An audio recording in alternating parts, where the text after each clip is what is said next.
ಸ್ನೇಹಿತರೆ ನಮಸ್ಕಾರ. ಕನಸುಗಾರನ ಕನಸಿನ ಲೋಕ, ನಂಬಿ ಕೆಟ್ಟವರೆಷ್ಟು, ಇದು ಇವತ್ತಿನ ವಿಶೇಷವಾದಂತಹ ಕಾರ್ಯಕ್ರಮ. ನೀವು ನೋಡ್ತಾ ಇದ್ದೀರಾ ಎದೆಗಾರಿಕೆ ಸುದ್ದಿವಾಹಿನಿ. ನಾನು ವಸೀಂ. ಸ್ನೇಹಿತರೆ, 1 ಅಥವಾ 2 ದಿನಗಳ ಹಿಂದೆ ಒಂದು ವಿಡಿಯೋ ಬಂದಿತ್ತು ನನಗೆ. ಆ ವಿಡಿಯೋನ ನಮ್ಮ ಸ್ನೇಹಿತರು ಕಳಿಸ್ಕೊಟ್ರು. ಸರ್ ಇದು ನೋಡಿ ಏನು ಅಂತ. ಸರಿ, ನಾನು ನೋಡಿದೆ. ಏನು ಅಂತ ನೋಡಿದ್ರೆ ನೆಲಮಂಗಲ ಜನಪ್ರಿಯ ಶಾಸಕರು ಮಾತಾಡಿರುವಂಥ ಒಂದು ವಿಡಿಯೋ. ಸೊ ಆ ವಿಚಾರವನ್ನು ಪ್ರಸ್ತಾಪ ಮಾಡೋದಕ್ಕಿಂತ ಮುಂಚೆ ಒಂದು ಸತಿ ಆ ವಿಡಿಯೋನ ನೀವು ಸಹ ನೋಡ್ಕೊಂಬನ್ನಿ. ನಾನು ಒಕ್ಕಲಿಗ ಸಮಾಜದಲ್ಲಿ ಹುಟ್ಟೇ ಇರ್ಬೋದು. ಆ ಒಕ್ಕಲಿಗ ಸಮಾಜದ ಋಣ ಆ ಸಮಾಜ ಜೊತೆ ನಿರಂತರವಾಗಿರ್ತಕ್ಕಂಥ ಸಂಬಂಧ ಇಟ್ಕೊಂಡಿದ್ದೇನೆ. ಆ ಸಮಾಜಕ್ಕೆ ಸಾಕಾರ ಆಗಬೇಕು ಅಂತ ಮಾಡಿದ್ರೆ ಲೋಕಾಯುಕ್ತಕ್ಕೆ ಲೆಟರ್ ಬರುತ್ತಾರೆ. ಈಗ JDS ಪಕ್ಷ ಸಿದ್ಧಾಂತ ತಾಲೂಕಲ್ಲಿ ಮಾಡಕ್ಕೆ ಯೋಗ್ಯತೆ ಇಲ್ಲ. ಯಾರಾದ್ರೂ ಮಾಡಕ್ ಬಂದಾಗ ತೊಂದರೆ ಕೊಡ್ತಕ್ಕಂಥದ್ದ. ಇದನ್ನ ಯಾಕೆ ಹೇಳ್ತಾ ಇದ್ದೀನಿ ಅಂದ್ರೆ, ಸರ್ಕಾರದಿಂದ 2.5 ಕೋಟಿ ಹಣವನ್ನ ಮಂಜೂರು ಮಾಡಿಸಿ ಅದನ್ನ ಅಪ್ರೂವಲ್ ಮಾಡಿಸಿ ಏಜೆನ್ಸಿಗೂ ಸಹ ಫಿಕ್ಸ್ ಮಾಡಿ ಆ ಏಜೆನ್ಸಿಗೆ ಇವತ್ತು ಹಣ ಬಂದ್ಬಿಟ್ಟಿದೆ. ಇವತ್ತು ಪೂಜೆ ಮಾಡಿ ಕಟ್ಟಡನ ಪ್ರಾರಂಭ ಮಾಡಕ್ಕಾಗಿಲ್ಲ. ಇದಕ್ಕೆ ಕಾರಣ JDS ಪಕ್ಷದ ಸದಸ್ಯ ಕುಮಾರಿ.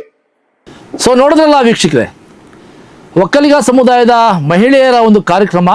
ಆ ಕಾರ್ಯಕ್ರಮದಲ್ಲಿ ಶಿವಕುಮಾರ್ ಕುಮಾರಿ ಅನ್ನುವಂತಹ ನಗರಸಭೆಯ ಒಬ್ಬ ಸದಸ್ಯನ ವಿಚಾರವಾಗಿ ಶಾಸಕರು ಮಾತಾಡ್ತಾರೆ. ಯಾವುದೋ ಒಕ್ಕಲಿಗ ಸಮುದಾಯದ ವಿಚಾರದಲ್ಲಿ ಕುಮಾರಿ ಅವರು ತೊಂದರೆ ಕೊಡ್ತಾ ಇದ್ದಾರೆ. ಸಮುದಾಯದ ಏಳಿಗೆಗೆ ಶಾಸಕರಿಗೆ ಏನು ಕೆಲಸ ಮಾಡೋದಕ್ಕೆ ಬಿಟ್ಕೊಡ್ತಾ ಇಲ್ಲ ಅನ್ನುವಂಥ ಮಾತನ್ನು ಹೇಳ್ತಾ ಇದ್ದಾರೆ. ಆದರೆ ಶಾಸಕರು ಅಲ್ಲೂ ಸಹ ಕೆಲವೊಂದು ವಿಚಾರಗಳನ್ನು ಮರೆಮಾಚ್ತಾ ಇದ್ದಾರೆ. ಯಾವ ವಿಚಾರವಾಗಿ ನಗರಸಭೆಯ ಸದಸ್ಯ ಕುಮಾರಿ ಅವರು ನಿಮಗೆ ತೊಂದರೆ ಕೊಡ್ತಾ ಇದ್ದಾರೆ ಅಥವಾ ನಿಮ್ಮ ಕೆಲಸ ಕಾರ್ಯಗಳಿಗೆ ಅಡ್ಡಿಯನ್ನು ಪಡಿಸ್ತಾ ಇದ್ದಾರೆ ಅನ್ನೋದನ್ನ ಸ್ಪಷ್ಟವಾಗಿ ತಾವು ವೇದಿಕೆ ಮೇಲೆ ಹೇಳಬೇಕಾಗಿತ್ತು. ಯಾವ ವಿಚಾರ ಅಂತ ಹೇಳಲಿಲ್ಲ. ಗಾಳಿಯಲ್ಲಿ ಗುಂಡಾರಿಸುವಂಥ ಒಂದು ಪ್ರಯತ್ನ ಮಾಡಿದ್ರಿ. ಆದರೆ ಬಹಳ ಪ್ರಮುಖವಾಗಿ ನನ್ನ ಅನ್ನದಾತ ಸಮುದಾಯ, ಒಕ್ಕಲಿಗ ಸಮುದಾಯ ಗಮನಿಸಬೇಕಾದಂತಹ ವಿಚಾರ, ಒಬ್ಬ ಒಕ್ಕಲಿಗ ಸಮುದಾಯದ ಒಬ್ಬ ರಾಜಕೀಯ ವ್ಯಕ್ತಿಯನ್ನು ತನ್ನದೇ ಸಮುದಾಯದ ವಿರುದ್ಧ ಎತ್ತಿ ಕಟ್ಟೋದು ಎಷ್ಟರ ಮಟ್ಟಿಗೆ ಸರಿ ಅಂತ ಮೊದಲು ಪರಿಗಣಿಸಬೇಕು. ಯಾರಾದರೂ ಒಬ್ಬ ವ್ಯಕ್ತಿ ತನ್ನ ಸಮುದಾಯದ ವಿರುದ್ಧ, ತಮ್ಮ ಸಮುದಾಯದ ಒಳಿತಿಗಾಗಿ ಆಗ್ತಿರುವಂತಹ ಕೆಲಸ ಕಾರ್ಯಗಳಿಗೆ ಅಡ್ಡಿಪಡಿಸ್ತಾನ? ಸಾಧ್ಯನೇ ಇಲ್ಲ. ಅಂಥ ಇತಿಹಾಸವೂ ಇಲ್ಲ. ಸಮುದಾಯ, ಜಾತಿ, ಜನಾಂಗ ಅಂತ ಬಂದಾಗ ಆತನ ಹೃದಯ ಮಿಡಿಯುವಂಥದ್ದು ಮೊದಲಿಗೆ ತನ್ನ ಸಮುದಾಯ ಮತ್ತು ಸಮುದಾಯದ ಜನಗಳಿಗೋಸ್ಕರ, ಪಕ್ಷ ಆಮೇಲೆ. ಉದಾಹರಣೆಗೆ ಕೆಲವು ದಿನಗಳ ಹಿಂದಷ್ಟೇ ಒಂದು ಪೋಸ್ಟ್ಗೆ ಏನು ಶಾಸಕರು ಮಾತಾಡಿದ್ದಾರೆ, ಅದೇ ಒಂದು ಪೋಸ್ಟ್ಗೆ ಯಾರೋ ಒಬ್ಬ ಸಾಮಾಜಿಕ ಜಾಲತಾಣದಲ್ಲಿ ಒಂದು ಕಮೆಂಟನ್ನು ಹಾಕ್ತಾನೆ. ಬಹಳ ಅಸಹ್ಯವಾಗಿ ಅವಾಚ್ಯ ಶಬ್ದಗಳಿಂದ ಅನ್ನದಾತ ಸಮುದಾಯ, ಒಕ್ಕಲಿಗ ಸಮುದಾಯಕ್ಕೆ ಒಂದು ಕಮೆಂಟ್ ಮಾಡಿರ್ತಾನೆ. ಆ ಸಂದರ್ಭದಲ್ಲಿ ನೆಲಮಂಗಲ ಟೌನ್ ಪೊಲೀಸ್ ಠಾಣೆಯ ಮುಂದೆ ಬೃಹತ್ತಾದಂತಹ ಒಂದು ಶಕ್ತಿ ಪ್ರದರ್ಶನವನ್ನು ಒಕ್ಕಲಿಗ ಸಮುದಾಯ ಮಾಡುತ್ತೆ. ಆ ಒಂದು ಸಂದರ್ಭದಲ್ಲಿ ಅಲ್ಲಿ ಸೇರಿದಂಥ ಬಹುತೇಕ ಒಕ್ಕಲಿಗ ಸಮುದಾಯದ ಮುಖಂಡರು ಬೇರೆ ಬೇರೆ ಪಕ್ಷದವರು, JDSನವರು ಇದ್ದರು, ಕಾಂಗ್ರೆಸ್ನವರು ಇದ್ದರು, BJPಯವರು ಇದ್ದರು, ಎಲ್ಲರೂ ಇದ್ದರು. ನಾನು ಈ ವಿಚಾರನ ಯಾಕೆ ಹೇಳ್ತಾ ಇದ್ದೀನಿ ಅಂತ ಹೇಳಿದ್ರೆ, ಒಂದು ಸ್ಪಷ್ಟತೆ ಬೇಕಲ್ವಾ ನಾನು ಮಾತಾಡೋದಕ್ಕೆ. ಈ ಒಂದು ವಿಚಾರ ಯಾಕೆ ಹೇಳ್ತಾ ಇದ್ದೀನಿ ಅಂದರೆ, ಸಮುದಾಯ ಅಂತ ಬಂದಂಥ ಸಂದರ್ಭಗಳಲ್ಲಿ ಅಥವಾ ಸಮುದಾಯಕ್ಕೆ ಯಾರೋ ಅವಮಾನ ಮಾಡಿದ್ದಾರೆ, ಸಮುದಾಯದ ಪರವಾಗಿ ತುಚ್ಛವಾಗಿ ಮಾತಾಡ್ತಾ ಇದ್ದಾರೆ, ಆ ಅವಮಾನ ಮಾಡ್ತಾ ಇದ್ದಾರೆ ಅಂತ ಆ ಒಂದು ಸ್ವಾಭಿಮಾನ ಅಂತ ಬಂದಂಥ ಸಂದರ್ಭದಲ್ಲಿ ಎಲ್ಲ ಸಮುದಾಯದ ಮುಖಂಡರು, ಅದು ಯಾವುದೇ ಪಕ್ಷದಲ್ಲಾಗಿರಲಿ, ಒಂದು ಕಡೆ ಜಮಾಯಿಸ್ತಾರೆ. ತಮ್ಮ ಸಮುದಾಯಕ್ಕೆ ಆಗಿರುವಂತಹ ಅನ್ಯಾಯ ಅಥವಾ ಆ ಒಂದು ಅವಮಾನಕ್ಕೆ ಧ್ವನಿಯನ್ನು ಎತ್ತುತ್ತಾರೆ. ಅದೇ ಸಹ ಮೊನ್ನೆ ಕೂಡ ಆಗಿದ್ದು. ಇಂತಹ ಉದಾಹರಣೆಗಳು ಇರುವಂಥ ಸಂದರ್ಭದಲ್ಲಿ ಶಾಸಕರು ಹೇಗೆ ಆ ಕುಮಾರಿ ಅನ್ನುವಂತಹ ಒಕ್ಕಲಿಗ ಸಮುದಾಯದ ಒಬ್ಬ ನಗರಸಭೆಯ ಸದಸ್ಯನ ಮೇಲೆ ಆರೋಪ ಮಾಡ್ತಾ ಇದ್ದಾರೆ? ಆ ಆರೋಪ ಏನಕ್ಕೆ ಮಾಡಿದ್ರು, ಯಾವ ವಿಚಾರಕ್ಕೆ ಮಾಡಿದ್ರು, ಸಂಪೂರ್ಣ ಮಾಹಿತಿ ನನ್ನ ಬಳಿ ಇದೆ. ಆದರೆ ನಾನು ಮಾತಾಡೋಕ್ಕೆ ಹೋಗೋದಿಲ್ಲ ಈಗ. ಯಾಕೆ?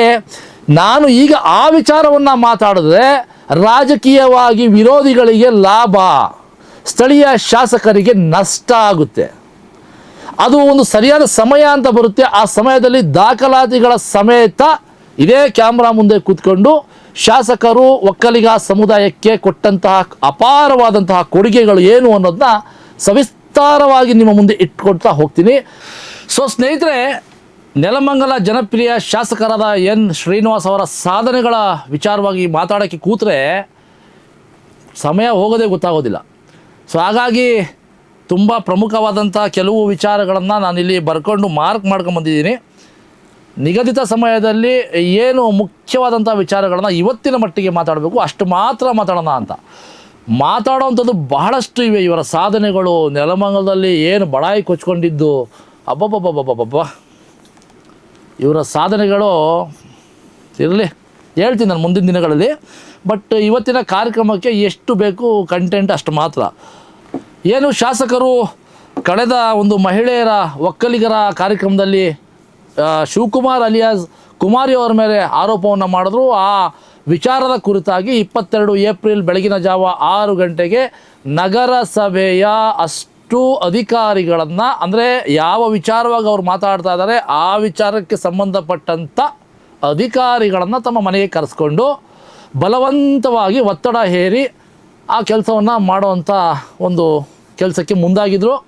ಬಟ್ ಆ ಕೆಲಸ ಅಷ್ಟು ಸುಲಭವಾಗಿ ಆಗೋದಿಲ್ಲ. ಅದು ಏನು ಅಂತ ನಮಗೆ ಗೊತ್ತಿದೆ. ಗಾಳಿಯಲ್ಲಿ ಗುಂಡಾರ್ಸೋದು ಬೇಡ, ಇರಲಿ.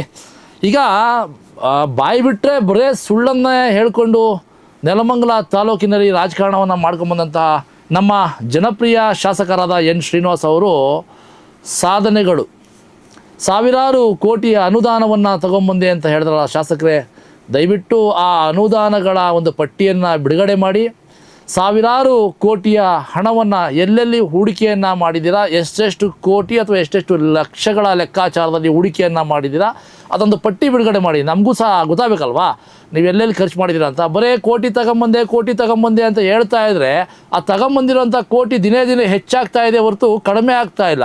ಈಗ ನಮ್ಮ ಹತ್ರ ಸಂಗ್ರಹ ಆಗಿರುವಂಥ ಹಣ ದಿನ ಕಳೆದಂತೆ ನಾನು ಅಭಿವೃದ್ಧಿ ಮಾಡ್ತಾಯಿದ್ದೀನಿ, ಕೆಲಸ ಮಾಡ್ತಾಯಿದ್ದೀನಿ ಅಂತ ಹೇಳಬೇಕಾದ್ರೆ ಆ ಬಂದಿರೋವಂಥ ಹಣ, ಅಂದರೆ ಶೇಖರಣೆ ಆಗಿರುವಂಥ ಅನುದಾನದ ಹಣದಲ್ಲಿ ಅಂಕಿಅಂಶಗಳು ಕಡಿಮೆ ಆಗಬೇಕಲ್ವಾ. ಇಲ್ಲಿ ಉಲ್ಟಾ ಇದು ಜಾಸ್ತಿ ಆಗ್ತಾ ಇದೆ.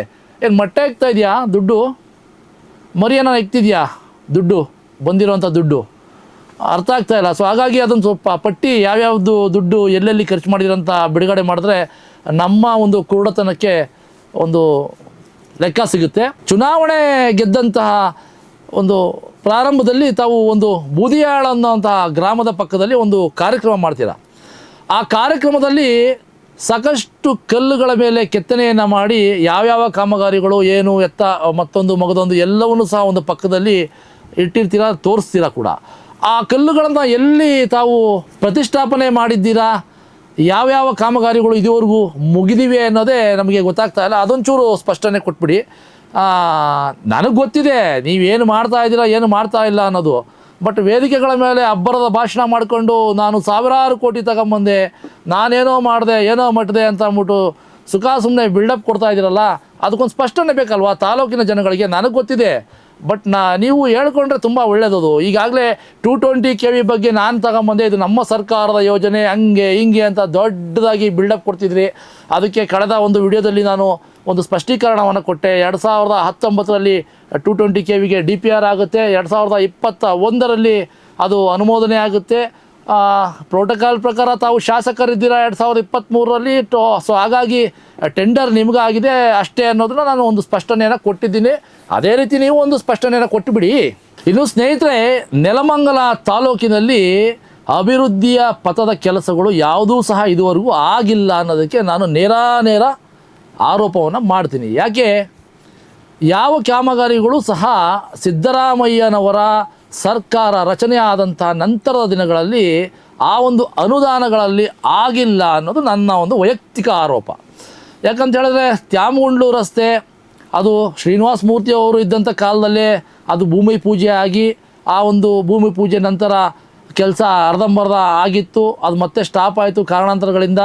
ಅದಕ್ಕೆ ಬೇರೆ ಬೇರೆ ಏನೇನೋ ತಿರುವುಗಳು, ವಿಚಾರಗಳು, ಉಪ್ಪು ಹುಳಿ ಖಾರ ಇರ್ತಾವಲ್ಲ, ರಾಜಕೀಯವಾಗಿ ಬೆಳವಣಿಗೆಗಳು, ಪರ್ಸೆಂಟೇಜ್ ಲೆಕ್ಕಾಚಾರದ ಬೆಳವಣಿಗೆಗಳು, ಅದರಿಂದ ಅದು ಸ್ವಲ್ಪ ಸಮಸ್ಯೆ ಆಯಿತು. ತದನಂತರ ಸ್ಥಳೀಯ ಜನಪ್ರಿಯ ಶಾಸಕರಾದಂಥ ಎನ್ ಶ್ರೀನಿವಾಸ್ ಅವರು ಅದನ್ನು ಮುಂದುವರ್ಸ್ಕೊಂಡು ಹೋಗ್ತಾ ಇದ್ದಾರೆ. ಅದೇ ರೀತಿ ಇಡೀ ತಾಲೂಕಿನಲ್ಲಿ 122 ಅಥವಾ 123 ಕಿಲೋಮೀಟರ್ ರಸ್ತೆಗಳಿಗೆ ಒಂದು ರಸ್ತೆ ಅಭಿವೃದ್ಧಿಗೆ ಅನುದಾನ ಬಿಡುಗಡೆ ಆಗಿತ್ತು. ಆ ಅನುದಾನವನ್ನು ಸ್ಥಳೀಯ ಶಾಸಕರು ಪ್ರೋಟೋಕಾಲ್ ಪ್ರಕಾರ ಶಾಸಕರಿದ್ದಾರೆ ಅದನ್ನು ತಗೊಂಡು ಅವ್ರಿಗಿಷ್ಟ ಬಂದಿದ್ದ ಕಡೆ ಅವ್ರಿಗೆ ಎಲ್ಲಿ ಬೇಕು ಅಲ್ಲಿ ರಸ್ತೆ ಕಾಮಗಾರಿಗಳನ್ನು ಮಾಡಿಕೊಂಡು ಮುಂದುವರಿಸ್ಕೊಂಡು ಹೋಗ್ತಾ ಇದ್ದಾರೆ. ಇನ್ನು ಸೊಂಡೆಗೊಪ್ಪ ರಸ್ತೆಯ ವಿಚಾರವಾಗಿ ನಾನು ದಾಖಲಾತಿಗಳನ್ನು ಸ್ವಲ್ಪ ಕಲೆ ಹಾಕುವಂಥ ಕೆಲಸ ಮಾಡ್ತಾಯಿದ್ದೀನಿ. ಸುಮ್ಮನೆ ಗೊತ್ತಿಲ್ಲದೆ ಏನೇನೋ ಮಾತಾಡಬಾರ್ದು. ಅದು ಸ್ಥಳೀಯ ಶಾಸಕರಾದ ಎನ್ ಶ್ರೀನಿವಾಸ್ ಅವರ ಯೋಜನೆನ ಅಥವಾ ಈ ಹಿಂದೆ ಇದ್ದಂಥವ್ರದ ಏನು ಎತ್ತ ನನಗೆ ಅದ್ರ ಬಗ್ಗೆ ಕರೆಕ್ಟಾಗಿ ಮಾಹಿತಿ ಇಲ್ಲ. ಅದು ಮಾಹಿತಿ ಕಲೆ ಹಾಕುವಂಥ ಪ್ರಯತ್ನ ಮಾಡ್ತಾಯಿದ್ದೀನಿ. ಯಾಕಂದರೆ ದಾಖಲಾತಿಗಳಿಲ್ಲದೆ ನಾನು ಯಾವತ್ತೂ ಮಾತಾಡಿಲ್ಲ. ದಾಖಲಾತಿ ನನ್ನ ಬಳಿ ಯಾವುದಿದೆ, ಯಾವುದು ಸಂಗ್ರಹ ಮಾಡಿ ಇಟ್ಕೊಂಡಿದ್ದೀನಿ, ಅದ್ರ ಬಗ್ಗೆ ಮಾತ್ರ ನಾನು ಮಾತಾಡುವಂಥದ್ದು. ಸೊ ಅದನ್ನು ನಾನು ಮುಂದಿನ ದಿನಗಳಲ್ಲಿ ಮಾತಾಡ್ತೀನಿ. ಇನ್ನು ನಗರ ಭಾಗಗಳಲ್ಲಿ ಅದೆಷ್ಟೋ ರಸ್ತೆಗಳು ಇವತ್ತಿಗೂ ಸಹ ಡಾಂಬರೀಕರಣ ಅಥವಾ CC ರಸ್ತೆ ಕಾಣದೆ ಏನು ಸಮಸ್ಯೆಗಳನ್ನು ಎದುರಿಸ್ತಾ ಇದೆ ಅನ್ನೋದನ್ನ ಸಾರ್ವಜನಿಕರು ಈಗಾಗಲೇ ಭಾಳಷ್ಟು ತಮ್ಮ ನೋವನ್ನು ಅಳಲನ್ನು ವ್ಯಕ್ತಪಡಿಸ್ಕೊಂಡಿದ್ದಾರೆ. ಅಷ್ಟು ಕಾಮಗಾರಿಗಳು ಇವತ್ತಿಗೂ ಸಹ ವಿಳಂಬ ಅಲ್ಲ, ದುರಸ್ತಿಯಲ್ಲೇ ಇರುವಂಥದ್ದು. ಏನೋ ಟೆಂಡರ್ ಕೂಗ್ಬಿಡ್ತೀವಿ, ಮಾಡಿಬಿಡ್ತೀವಿ, ಮಟ್ಬಿಡ್ತೀವಿ, ಆಗೋಗುತ್ತೆ ಕೆಲಸ ಪ್ರಾರಂಭ, ಇನ್ನೇನು ವಾರ ಅಥವಾ 15 ದಿವಸದಲ್ಲಿ ಪ್ರಾರಂಭ ಆಗುತ್ತೆ, ನಂತರ ಒಂದು 2-3 ತಿಂಗಳಲ್ಲಿ ಅದು ಕ್ಲಿಯರು ಆಗುತ್ತೆ ಅನ್ನೋಂಥ ಆಶ್ವಾಸನೆಯನ್ನು ಕೊಟ್ಟು ಎಲ್ಲ ಕಿತ್ತಿ ಬಿಸಾಕಿರುವಂಥ ರಸ್ತೆಗಳು ಇವತ್ತು ನೆನಗುಂದಿಗೆ ಬಿದ್ದು ಆ ರಸ್ತೆಗಳಲ್ಲಿ ಸಾರ್ವಜನಿಕರು ಓಡಾಡೋಕ್ಕೆ ಆಗದೆ ಪರದಾಡುವಂಥ ಅದೆಷ್ಟೋ ರಸ್ತೆಗಳು ಸಹ ಇವೆ. ಇಂತಹ ವಿಚಾರಗಳನ್ನು ಪ್ರಮುಖವಾಗಿ ನಾವು ಎತ್ತಿ ಹಿಡಿಯುವಂಥ ಕೆಲಸವನ್ನು ಮಾಡಿದಾಗ ಇವರು ಮಾತಾಡ್ತಾ ಇರೋನು, ಇವನು ಮೈತ್ರಿ ಪಕ್ಷದವನು, ಇವನು JDSದವನು, ಇವನು BJPಯವನು, ಈ ಥರ ಮಾತುಗಳು ಬರುವಂಥದ್ದು. ನಾನು ಮೊದಲು ಹೇಳಿದ್ದೀನಿ, ಈಗಲೂ ಹೇಳ್ತಾ ಇದ್ದೀನಿ, ಇವತ್ತು ನೆಲಮಂಗಲದಲ್ಲಿ ಕಾಂಗ್ರೆಸ್ ಪಕ್ಷ ಆಡಳಿತದಲ್ಲಿ ಇದೆ ಅನ್ನೋ ಕಾರಣಕ್ಕೋಸ್ಕರ ನಾವು ವಿರೋಧವನ್ನು ಮಾಡ್ತಾಯಿದ್ದೀವಿ ಅಂತ ತಪ್ಪು ಕಲ್ಪನೆಯಲ್ಲಿ ದಯವಿಟ್ಟು ಯಾರು ವೀಕ್ಷಕರು ಇರಬೇಡಿ. ಯಾಕೆಂತ ಹೇಳಿದ್ರೆ ಪತ್ರಿಕೋದ್ಯಮ ಅನ್ನೋದು ಒಬ್ಬರನ್ನ ಹೊಗಳೋದಲ್ಲ ಅಥವಾ ಒಬ್ಬರನ್ನ ತೆಗಳೋದಲ್ಲ. ಅಲ್ಲಿ ಏನು ನ್ಯೂನ್ಯತೆಗಳಿರ್ತವೆ, ಅವ್ರು ಮಾಡುವಂಥ ತಪ್ಪುಗಳು ಏನಿರ್ತವೆ ಅದನ್ನು ಎತ್ತಿ ಹಿಡಿಯುವಂಥದ್ದು ಪತ್ರಿಕಾ ಧರ್ಮ. ಯಾವತ್ತು ಪತ್ರಿಕೋದ್ಯಮ ವಿರೋಧ ಪಕ್ಷದ ಸ್ಥಾನದಲ್ಲಿ ನಿಂತ್ಕೊಂಡು ಕೆಲಸ ಮಾಡುತ್ತೆ ಅವತ್ತು ನಿಜವಾದ ಪತ್ರಿಕೋದ್ಯಮಕ್ಕೆ ನ್ಯಾಯ ಸಿಗುತ್ತೆ ಅಂತ ಭಾವನೆಗಳನ್ನು ಇಟ್ಕೊಂಡು ಬದುಕ್ತಾ ಇರೋವಂಥ ಒಬ್ಬ ವ್ಯಕ್ತಿ ನಾನು. ಸೊ ಹಾಗಾಗಿ ಇವತ್ತು ಕಾಂಗ್ರೆಸ್ ಇದೆ, ನಾವು ಕಾಂಗ್ರೆಸ್ಸನ್ನು ಟೀಕೆ ಮಾಡ್ತಾ ಇದ್ದೀವಿ, ನಾಳೆ JDS ಬಂದರೂ ಟೀಕೆ ಮಾಡ್ತೀವಿ ಅಥವಾ BJP ಬಂದರೂ ಟೀಕೆ ಮಾಡ್ತೀವಿ. ನಾವು ನಮ್ಮ ಹಕ್ಕೊತ್ತಾಯವನ್ನು ಸಮಾಜಮುಖಿಯಾಗಿ ಪ್ರಶ್ನೆ ಮಾಡುವಂಥ ಕೆಲಸಗಳನ್ನು ನಿರಂತರವಾಗಿ ಮಾಡ್ತಾನೆ ಇರ್ತೀವಿ ಅಂತ ಮತ್ತೊಮ್ಮೆ ನಾನು ಸ್ಪಷ್ಟಪಡಿಸ್ತೇನೆ. ಇನ್ನು ಮತ್ತೆ ವಾಪಸ್ ಬರ್ತೀನಿ. ಶಿವಕುಮಾರ್ ಅಲಿಯಾಸ್ ಕುಮಾರಿ ಅವರ ವಿಚಾರದಲ್ಲಿ ಏನು ಶಾಸಕರು ಮಾತಾಡಿದ್ದಾರೆ ಅಕ್ಷರಶಃ ಅದು ಸುಳ್ಳು, ತಪ್ಪು ಅನ್ನೋದು ಬಂದರೆ ಅದು ಶಾಸಕರಿಂದನೇ ಆಗಿರುವಂಥ ಬಹುದೊಡ್ಡ ತಪ್ಪು. ಆ ಒಂದು ತಪ್ಪಿಗೆ ಯಾರೆಲ್ಲ ಇಲ್ಲಿ ತಲೆದಂಡವನ್ನು ಅನುಭವಿಸಿ ಕ್ಷೇತ್ರದಿಂದ ಹೊರಗಡೆ ಹೋಗಿದ್ದಾರೆ ಅನ್ನೋದಕ್ಕೆ ನನ್ನ ಹತ್ರ ಸಂಪೂರ್ಣವಾದಂಥ ದಾಖಲೆ ಸಮೇತ ಸಾಕ್ಷಿಗಳು ಕೂಡ ಇರುವಂಥದ್ದು. ಅದು ಸರಿಯಾದ ಸಂದರ್ಭ, ಸರಿಯಾದ ಸಮಯ ಬಂದಂಥ ದಿನಗಳಲ್ಲಿ ನಾನು ಸಮಾಜದ ಮುಂದೆ ತಂದು ಇಡ್ತೀನಿ. ಅದು ರಾಜಕೀಯ ಬೆಳವಣಿಗೆಯ ಮುಂದುವರೆದ ಭಾಗ. ಇಂತಹ ಸುಳ್ಳು ಅಥವಾ ತಪ್ಪು ಹೇಳಿಕೆಗಳನ್ನು ಕೊಡುವಂತಹ ಸಂದರ್ಭದಲ್ಲಿ ಅದನ್ನು ಸತ್ಯ ಅಥವಾ ನಂಬುವಂಥ ಮನಸ್ಥಿತಿ ನಮ್ಮದಂತೂ ಇಲ್ಲ. ನಿಮ್ಮನ್ನು ಹಿಂಬಾಲಿಸೋರು, ನಿಮ್ಮನ್ನು ಪ್ರೀತಿಸುವಂಥವರು ಅಥವಾ ನಿಮ್ಮ ತಾಳಕ್ಕೆ ಕುಣಿಯುವಂಥವರು, ನಿಮ್ಮ ಹಿಂದೆ ಮುಂದೆ ಓಡಾಡುವಂತಹ ವ್ಯಕ್ತಿಗಳು ನಿಮ್ಮನ್ನು ನಂಬಬಹುದು. ಅದರಲ್ಲೂ ಕೂಡ ಕೆಲವೊಬ್ಬರು ನಿಮ್ಮಿಂದ ಹಿಂದೆ ಸರಿದಿದ್ದಾರೆ. ನೀವು ಏನು ಮಾಡ್ತಾ ಇದ್ದೀರಾ, ಯಾವುದು ಸರಿ ಯಾವುದು ತಪ್ಪು ಅನ್ನೋದನ್ನ ಈಗಾಗಲೇ ಅವರು ಪರಿಗಣಿಸಿ ನಿಮ್ಮ ಒಂದು ಸ್ನೇಹದಿಂದ ಅವರು ದೂರ ಉಳಿಯುವಂಥ ಪ್ರಯತ್ನ ಮಾಡಿದಾಗ ನೀವು ಮಾಡ್ತಿರೋದೇನು, ಅವ್ರ ಮೇಲೆ ದಾಳಿಗಳನ್ನು ನಡೆಸ್ಬಿಡ್ತೀವಿ, ನಿಮಗೆ ಜೈಲಿಗೆ ಹಾಕಿಸ್ತೀವಿ ಅಂತ ಹೇಳ್ಬಿಟ್ಟು ಹೆದರಿಸಿ ಹೋಗಿರುವಂತಹ ಬಲಾಢ್ಯ ಕಾರ್ಯಕರ್ತರನ್ನು ಅಥವಾ ಬಲಾಢ್ಯ ವ್ಯಕ್ತಿಗಳನ್ನು ಮತ್ತೆ ವಾಪಸ್ ನಿಮ್ಮ ಜೊತೆಯಲ್ಲಿ ಇಟ್ಕೊಂಡು ತಾಲೂಕಿನಲ್ಲಿ ಸುತ್ತುವಂಥ ಕೆಲಸಗಳನ್ನು ಮಾಡ್ತಿರೋದು ನಮಗೆ ಗೊತ್ತಿಲ್ಲ ಅಂತ ಏನಲ್ಲ. ಇಂಥ ಹಲವಾರು ವಿಚಾರಗಳು ನಾನು ಈಗಾಗಲೇ ಹೇಳ್ದಂಗೆ ನನ್ನ ಹತ್ರ ಸಾಕ್ಷಿ ಆಧಾರಗಳ ಸಮೇತ ನನ್ನ ಹತ್ರ ಇದೆ. ಚುನಾವಣಾ ಸಂದರ್ಭದಲ್ಲಿ ನಾನು ಅಖಾಡಕ್ಕೆ ಇಳಿತೀನಿ. ನಾನು ಏನೆಲ್ಲ ಸಮಾಜದ ಮುಂದೆ ಸತ್ಯತೆಯನ್ನು ತರಬೇಕು, ನಿಮ್ಮ ಕೊಡುಗೆಗಳು, ನಿಮ್ಮ ಸಾಧನೆಗಳು, ನೀವು ಈ ಕ್ಷೇತ್ರಕ್ಕೆ ಕೊಟ್ಟಂತಹ 5 ವರ್ಷದ ಸೇವೆ ಯಾವ ಥರ ಇತ್ತು, ಏನೆಲ್ಲ ನೀವು ಮಾಡಿದ್ರಿ, ಯಾವ ಸಮುದಾಯಕ್ಕೆ ಏನು ಮಾಡಿದ್ದೀರಾ, ಯಾವ ಸಮುದಾಯಕ್ಕೆ ಏನು ಮಾಡಿಲ್ಲ, ಯಾರನ್ನ ನಂಬಿಸಿದ್ದೀರಾ, ಯಾರನ್ನ ನಂಬಿಸಿ ಮೋಸ ಮಾಡಿದ್ದೀರಾ ಅನ್ನೋದನ್ನು ನಾನು ಪೂರ್ತಿಯಾಗಿ ಸಮಾಜದ ಮುಂದೆ ತರುವಂಥ ಪ್ರಯತ್ನ ಆವತ್ತು ಮಾಡ್ತೇನೆ. ಅವತ್ತು ನಿರ್ಧಾರ ಮಾಡಲಿ ತಾಲೂಕಿನ ಜನ, ಇಲ್ಲಿನ ಶಾಸಕರ ಬಂಡವಾಳ ಏನು, ಸತ್ಯ ಏನು ಅಂತ ಹೇಳ್ಬಿಟ್ಟು ಸುಮ್ಮನೆ ಪೊಲೀಸ್ ಇಲಾಖೆಯನ್ನು ದುರ್ಬಳಕೆ ಮಾಡಿಕೊಂಡು ನನ್ನ ಮೇಲೆ ಕೇಸ್ ಹಾಕುವಂಥ ಒತ್ತಡವನ್ನು ಅವ್ರ ಮೇಲೆ ಹೇರುವಂಥ ಪ್ರಯತ್ನಗಳು ಈಗಾಗಲೇ ಸಾಕಷ್ಟು ಮಾಡಿದ್ದೀರಾ ಅನ್ನೋ ಮಾಹಿತಿ ಕೂಡ ನನಗಿದೆ. ಬಟ್ ಒಂದನ್ನೇ ತಿಳ್ಕೊಳ್ಳಿ ಶಾಸಕರೇ, ನಿಮ್ಮ ಯೋಚನೆಗೂ ಒಂದು ಹೆಜ್ಜೆ ಮೀರಿ ನಾನು ಮುಂದೆ ಇರ್ತೀನಿ. ಯಾಕಂತ ಹೇಳಿದ್ರೆ ನಾನು ಬೆಳೆದು ಬಂದಂತಹ ದಾರಿ, ನಾನು ಬೆಳೆದು ಬಂದಂತಹ ಆಲದ ಮರದ ನೆರಳಿದೆಯಲ್ಲ ಆ ಆಲದ ಮರನೇ ಬೇರೆ, ಆ ನೆರಳೇ ಬೇರೆ. ನಾವು ಇಂಥ ಕೇಸ್ಗಳಿಗೆ, ಇಂಥ ಪೊಲೀಸ್ ಬೆದರಿಕೆಗಳಿಗೆ ಅಥವಾ ನಿಮ್ಮಂತಹ ವ್ಯಕ್ತಿಗಳ ಷಡ್ಯಂತ್ರಗಳಿಗೆ ಹೆದರೋದಕ್ಕೆ ನಾವಿಲ್ಲಿ ಕೂತಿಲ್ಲ. ನೀವೇನು ಮಾಡಿದ್ರೂ ನಾವು ಅದನ್ನು ಕಾನೂನಾತ್ಮಕವಾಗಿ, ಸಂವಿಧಾನಬದ್ಧವಾಗಿ ಅದನ್ನು ಎದುರಿಸುವಂಥ ತಾಕತ್ತು, ಆ ಧೈರ್ಯವನ್ನು ನನ್ನ ಗುರುಗಳು ನನಗೆ ಕೊಟ್ಟಿದ್ದಾರೆ. ಈ ತಾಲೂಕಿನಲ್ಲಿ ನನ್ನ ಪತ್ರಿಕೋದ್ಯಮದ, ನನ್ನ ನೈಜ ಘಟನೆಗಳ ಆಧಾರಿತ ಸುದ್ದಿಗಳನ್ನು ನಾನು ಮಾಡ್ತಾ ಹೋಗ್ತೀನಿ ಅಂದರೆ ಅದೆಷ್ಟೋ ಇಂಥ ಬೆದರಿಕೆ ಕರೆಗಳನ್ನು, ನಿಮ್ಮಂಥ ಎಷ್ಟೋ ವ್ಯಕ್ತಿಗಳನ್ನು ನಾನು ಮೆಟ್ಟಿ ನಿಂತಿರುವಂಥದ್ದು. ನಿಮ್ಮನ್ನು ಎದುರಿಸೋದು ನನಗೆ ದೊಡ್ಡ ಕೆಲಸ ಅಲ್ಲವೇ ಅಲ್ಲ.